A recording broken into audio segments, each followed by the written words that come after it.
What's going on, guys? Matthew Muniz here. Welcome back to the channel.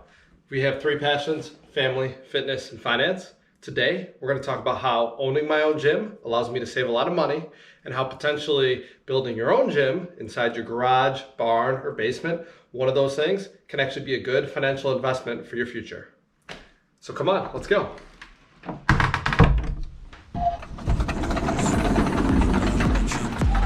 Welcome to the Barn of Gains.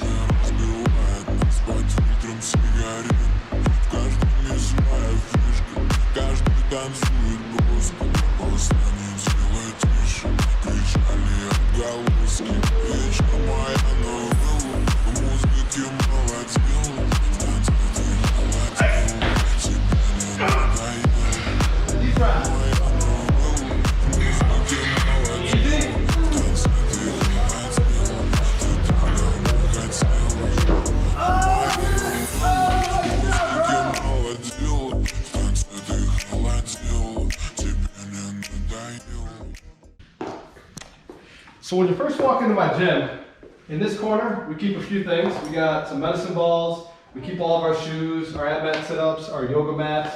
We got a speaker system. I can't play any music because I don't want to get copyright from YouTube. But yeah, this baby does not come with the gym. We didn't buy her, but we did make her. So say hello to Miss Max. She's the most beautiful girl in the world. We have a laptop set up because I do stream workouts from time to time. I keep a lot of my tools in this other corner. So in this corner we have all sorts of stuff. We have the foam rollers, cleaning supplies, wrist wraps, tape, all sorts of stuff like that. As we go around the rest of the gym, we have a rower, we have our assault bike, and we have our skier. All three of these things, we use at least one of them once per day because I like to get a lot of conditioning in. I'm not a fan of non-stop cardio, but I do love mixing in my endurance equipment with actual strength training. We got some mirrors up here. We got the big Rogue symbol. Rogue is my favorite brand, if you couldn't tell. We got some fan, we got a cooler. This is where we keep all of our weights. We got the kettlebells, bumper plates, all sorts of weights, clips. Little sled up there that really doesn't get used too much. As we continue to move on, we have a Fringe squat rack with pull-up bar. This was actually given to the Barn of Gains by one of our friends. His name's Robbie. And we got our timer, we've got our Rogue bench, Rogue squat rack, a bunch of bars, dumbbell equipment from 5 pounds up to 50 pounds. We got our bands for mobility, stretching, lightweight movement, isolation movements. We got jump ropes, belts. As we continue to go around, we got our pull-up bars, plyo boxes, and then my very favorite machine, which is the GHD machine. Ignore the mess in the corner. Right now we are doing some construction on the Barn of Gains and hoping to continue to grow it. That is Pupila, or Monty. He is our puppy, and clearly he wants to play ball right now. He's ready for his workout. So now we're going to head back into the office. We're going to look at the spreadsheet where I analyze the cost of everything in this gym versus how much it would cost in a normal monthly membership. And after that, we're going to determine which one's the better option. Now, it's not going to be for everybody because some people may not have the motivation in terms of being able to work out on their own or at their house. But for some people, it could be a really good option. So I'll see you then. Welcome back to the office, guys. If you haven't already, smash the like button down below. Subscribe to the channel. I do post a video every single Thursday at 3:15 p.m. Eastern Time. And then comment down below with what you thought of the barn. Now what we're going to talk about is we're going to look at everything I've spent on the barn, so my total investment, versus what I would pay at a normal gym per month or a CrossFit gym per month. We're going to add in commute time, we're going to add in gas, all those costs that are associated with going to an actual gym, and then we're going to compare and see which one's the better option. Now for me and my family, the barn gym works out really well. However, for some other people, it might not be the best option. We're going to look at the spreadsheet, do a cost-benefit analysis, and then go from there.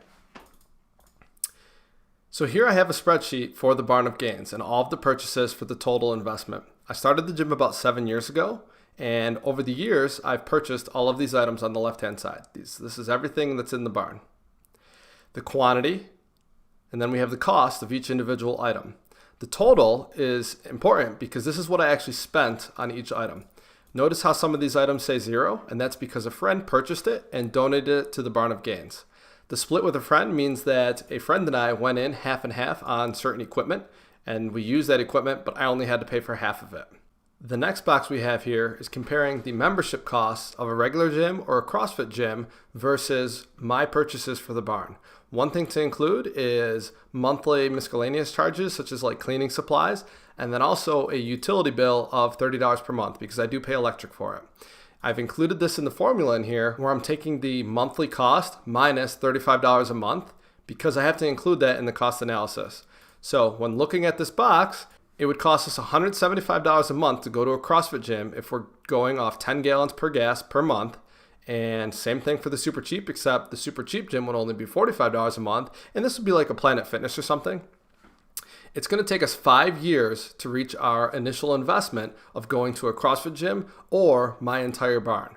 Super cheap gym is 70 years, so we're really not going to make the money back to pay for it. However, I make up for that in time and fun and just owning my own equipment. The next thing we're going to look at is a basic gym starter kit. You don't need to have a $10,000 garage gym. You can easily have a $1,500 garage gym and do 90% of the workouts that you're going to need to do. So when we look at that same cost analysis, it would actually only take us 1 year to pay off that initial investment if we had gone to the CrossFit gym versus just buying a little bit of equipment for our garage gym or our basement. Now, if you're interested in any of the equipment that I've purchased, I do have links down in the description below, and I do not get a commission for any of these. I just really believe in these brands. I love Rogue, Fringe, Rep Fitness. They're all great quality brands. All of this stuff is going to have very little depreciation over the years. So if I wanted to, I could sell all this stuff and make back my money. So for my family specifically, since I started the gym about 7 years ago, and I would be going to a CrossFit gym, my wife and I, we've already surpassed the 5 years. We're 2 years over that, where it's just been completely free for us to train, and we don't have any commute time. It's pretty awesome owning your own gym. Now, last but not least, we have to talk about a couple other things. There are some downsides of owning your own gym. One of them is the community aspect. For me, I used to love going to one gym specifically, and I loved all the coaches, I loved everybody there. I still do go and visit from time to time, but I don't get to get that same community aspect. I do get my family and friends coming to my gym, but it's not quite the same. The next thing you need to ask yourself is, do you have enough experience to actually train on your own? If you've never worked out before, then you might need to hire a personal trainer or do some research on YouTube. Personal trainers can be very expensive. YouTube can be free. However, you might have a little bit more results or quicker results if you do have a personal trainer. The last thing that I really miss are the amenities at some of the local gyms. I used to love going in the sauna on a daily basis or the steam room, and that's just something that I don't have right now. I may purchase one in the future, but right now that's something that I'm missing out on and that I truly miss. Another thing you got to think about is sound. If you live in a track and you're going to be dropping weights from overhead all the way to the ground, you're going to be making tons of noise and your neighbors might get pissed off at you. So if you're living in a neighborhood, this might not work out for you. And last but not least, do you actually have enough space for gym equipment? Maybe you have a garage, but if you keep your car in it, you don't have any room for it. Maybe you don't have a basement. So make sure you're thinking about these things before you decide to go and buy all of your equipment. You don't want to keep your equipment in a bedroom or a kitchen.